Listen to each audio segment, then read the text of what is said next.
Welcome Purdue Northwest. I'm Grant Gryffindorf here at Journeyman Distillery with our production manager, Tom Balich.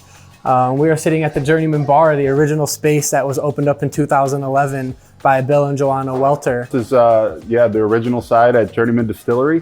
We are a craft distillery, kosher, organic, and non-GMO. We make tons of different products from vodka to whiskey to anything that you can name. We all do it here in-house. This is a really cool building as well. It was actually built in the 1880s by a man named E.K Warren.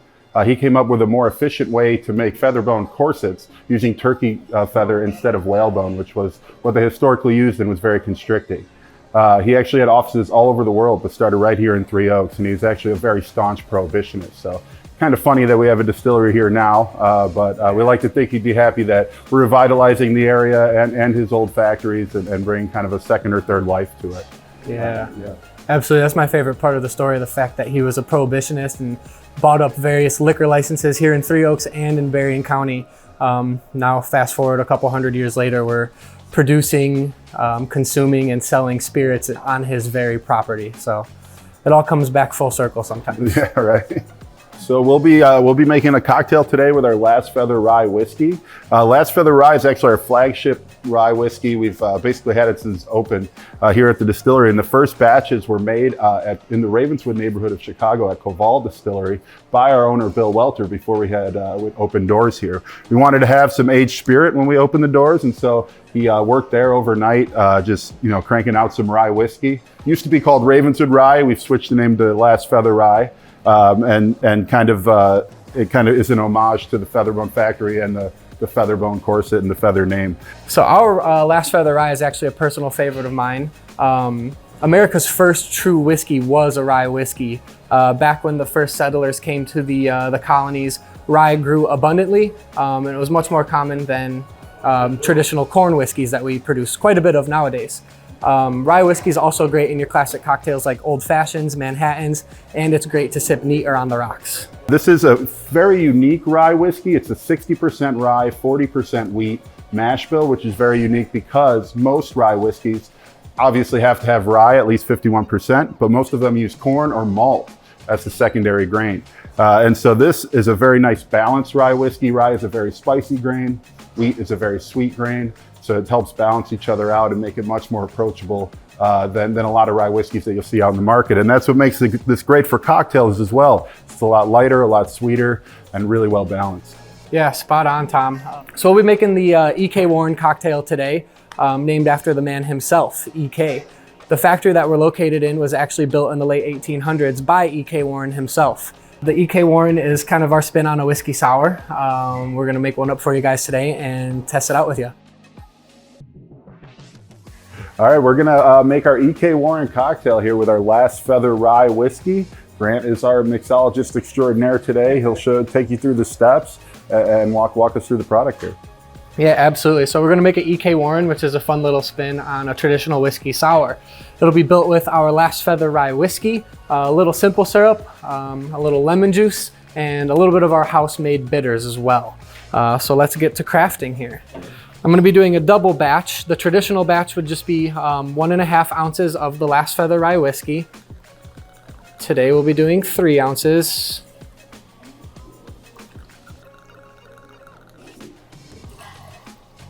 We'll do 1.5 ounces of simple syrup. Awesome. Can you explain a little bit about what simple syrup is? Yeah, so simple syrup's an awesome tool to have as a sweetener agent for your cocktails when you're building them at home. You can make simple syrup at home pretty easily. I like to do a 1-to-1 ratio of just water and sugar. Throw it on a boil on the stove, let it simmer for a little bit, and it'll thicken up, and then you can use that in your cocktails when you guys are making them at home. We'll also do 1.5 ounces of our lemon juice.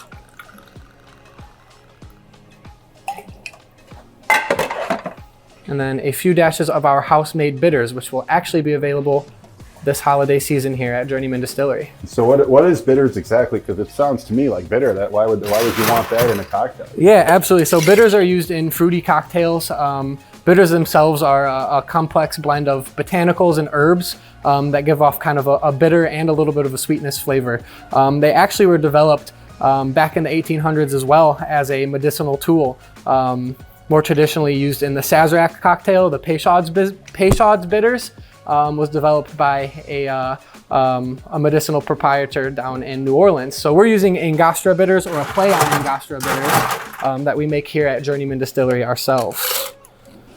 So we will build our ice into the cocktail and give it a shake. How long do you got to shake for? So I usually shake for about 20 to 30 seconds, depending on the cocktail as well. We're shaking this so that it's really frothy and really light. If we were to stir the cocktail, it would simply just chill it down and dilute it. So about 20 seconds of a good hard shake here should be plenty.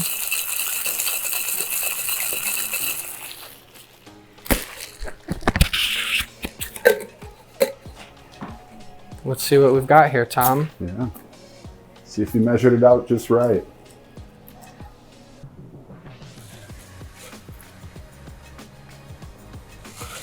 Look at that. Real pro.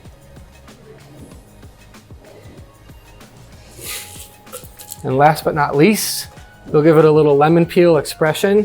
So what this will do is squeeze out a bunch of the oils from the lemon peel, rim it around. That's for presentation, but also for the nose. When you sip this cocktail, it'll be rich with lemon essence. Tom, one for you, my friend. Thank you, thank you. Cheers. Cheers.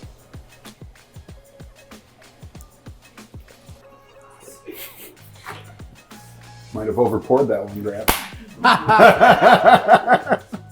Wow.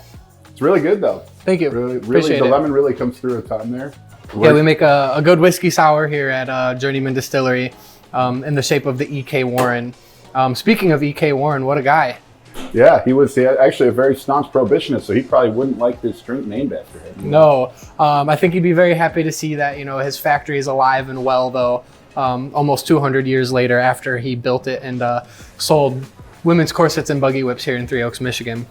Yeah, and if you know the area at all, Warren Woods, Warren Dunes are both state parks named after him, all land that he used to own. So big in the area. Yeah. And if you don't want to come here to Journeyman to drink this, you can make this at home on your own, right? Absolutely. It seems pretty simple. No, we have this posted on our website, journeyman.com, under our mixology page. You can also find different renditions using the Last Feather Rye under our spirits page as well. Yeah, thanks for being with us and making this cocktail. I hope you guys enjoy it at home. Cheers.